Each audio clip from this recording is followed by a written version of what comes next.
পরিস্থিতিতে আমাদের আরও বেশি আমাদের অ্যালার্টনেস বাড়িয়ে দেওয়া হয়েছে এবং আমাদের এয়ার ডিফেন্সের দিক থেকে আমাদের সমস্ত রেডার সারা বাংলাদেশের আকাশ পর্যবেক্ষণ করছে। যে পরিস্থিতি আমরা এখন বিরাজ করছে সেটা থেকে আমরা অতি শীঘ্রই আমরা পরিত্রাণ পাবো বলে আমার দৃঢ় বিশ্বাস ইনশাআল্লাহ। আমরা একটা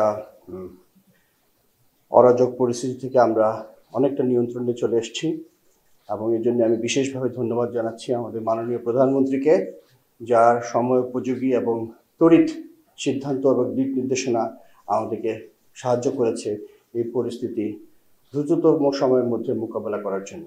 আপনারা অনেকেই জানেন যে আমি একটা বিদেশ সফরে ছিলাম, সেখানে আমাকে জানানো হয়েছিল এবং সাথে সাথে আমরা প্রথমেই আমাদের হেলিকপ্টার পাঠিয়ে যেখানে আমাদের কেপিআই বিটিভি ভবনে আগুন নিয়ন্ত্রণ করেছি, সেটা ডাইরেক্টলি আদেশ এসেছিল আমার কাছ থেকে, মাননীয় প্রধানমন্ত্রীর অফিস থেকে। বিমান বাহিনী এ পর্যন্ত আপনারা মোটামুটি জানেন যে আমরা কি করেছি। আমরা চেষ্টা করছি যতটা সহায়তা করার সর্বক্ষেত্রে আমরা সেটা চলমান রেখেছি। প্রথমেই আমরা দিন রাত্রি ফ্লাইং করে আমাদের বিভিন্ন জায়গা থেকে আমাদের অন্যান্য বাহিনীর ট্রুপসকে আমরা ঢাকায় নিয়ে এসেছি, কক্সবাজার, সিলেট থেকে বিশেষ করে। পরবর্তীতে আমরা র্যাবকেও নিয়ে এসেছি সিরাজগঞ্জ এলাকা থেকে। সো এছাড়াও আপনারা দেখেছেন আমরা এরিয়াল ফায়ার ফাইটিংয়ের জন্য যে কাজ সেটা আমরা দ্রুততম সময়ের মধ্যে রাতে করেছি। আমাদের বিটিভি ভবন, সেতু ভবন, তারপরে সায়েন্স ল্যাবরেটরি এবং মিরপুর বিআরটিএ, এই জায়গাগুলিতে আমরা আমাদের কার্যক্রম চালিয়েছি।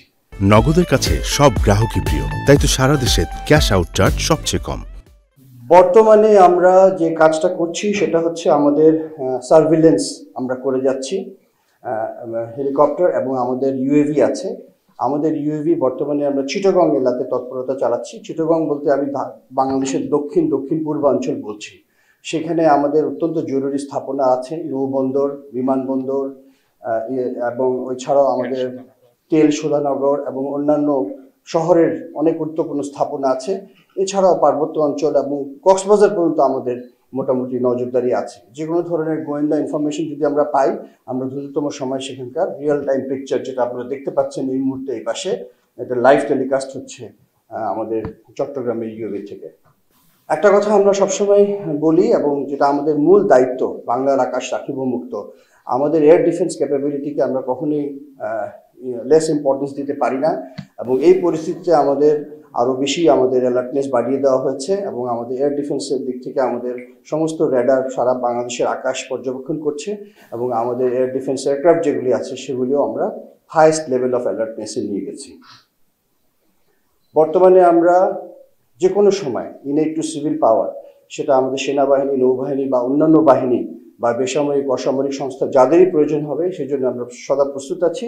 যে কোনো ধরনের air transport operation, helicopter operation, এই কাজের জন্য আমরা প্রস্তুত থাকছি এবং এই রেডিনেস আমরা আমাদের সরকারকে আমরা অবগত করেছি এবং ওনারাও জানেন যে আমাদের সক্ষমতা কি আছে এবং ভবিষ্যতে আমরা আশা করছি আমাদের সেনাবাহিনী, নৌবাহিনী এবং অন্যান্য সামরিক, অসামরিক এবং প্যারামিলিটারি ফোর্সের সাথে আমরা যৌথভাবে এবং অবশ্যই মাননীয় প্রধানমন্ত্রীর দিক নির্দেশনা মোতাবেক যে পরিস্থিতি আমরা এখন বিরাজ করছে সেটা থেকে আমরা অতি শীঘ্রই আমরা পরিত্রাণ পাবো বলে আমার দৃঢ় বিশ্বাস ইনশাআল্লাহ।